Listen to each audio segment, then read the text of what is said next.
Pithapuram municipality పరిధిలో non లేఅవుట్లు అనుమతులు లేకుండా అనేక భవన నిర్మాణాలు యథేచ్ఛగా జరుగుతున్నా టౌన్ ప్లానింగ్ అధికారులు ఏం చేస్తున్నారని కౌన్సిల్ సభ్యులు నిలదీశారు. శనివారం జరిగిన మున్సిపల్ కౌన్సిల్ సమావేశంలో పలువురు కౌన్సిలర్లు municipal town planning water works అధికారుల పనితీరును తీవ్రంగా ఎండగట్టారు. పిఠాపురం మున్సిపల్ కార్యాలయంలో కౌన్సిల్ మీటింగ్ హాల్లో చైర్పర్సన్ గండేపల్లి సూర్యావతి రామారావు అధ్యక్షతన కౌన్సిల్ సాధారణ సమావేశం జరిగింది. కమిషనర్ కనకారావు ఇతర అధికారులు కౌన్సిల్ సభ్యులు హాజరయ్యారు.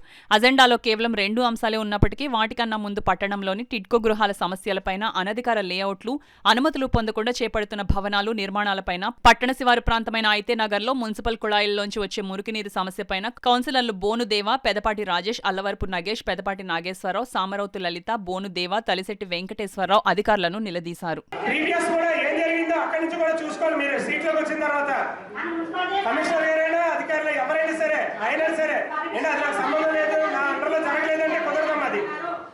వచ్చిన తర్వాత ఏం జరిగాయి, గతంలో ఏం జరిగి ఇప్పుడు ఏం జరుగుతున్నాయి అన్న చూడాలండి. కౌన్సిల్ అడుగుతారు, లేదా ప్రజలు అడుగుతారు.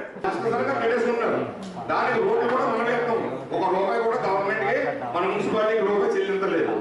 ఈవేళ లేఅవుట్లో మన ఇవ్వాల్సిన పరిస్థితి ఏంటి? పర్మిషన్, రోడ్లు లేవు, లైట్స్ లేవు, వాటర్ సప్లై లేదు, పార్క్ సైడ్ డెవలప్మెంట్ లేదు. లేకుండా మనం లేఅవుట్లు పర్మిషన్ నిలబెట్టుకోవడానికి ఇవ్వాలి సార్. ఎటువంటి ఇబ్బంది లేదు, కావాల్సినంత నీరు వస్తుంది టైం ప్రకారం. కానీ అది శుద్ధిగా లేదు.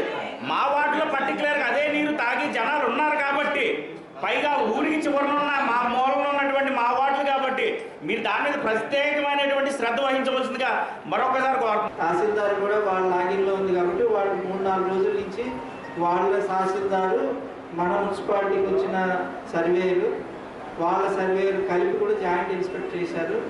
అది రెవెన్యూ స్థలము, 1.5 ఏకర్ పైచిలుకు రెవెన్యూ స్థలము పూర్తిగా ఉంది. ఆ రెవెన్యూ స్థలంలో ఈ పాయింట్కి పక్కగా ఈ పాయింట్ కూడా 95% రెవెన్యూ స్థలంలోనే ఫాలిన్ అయింది.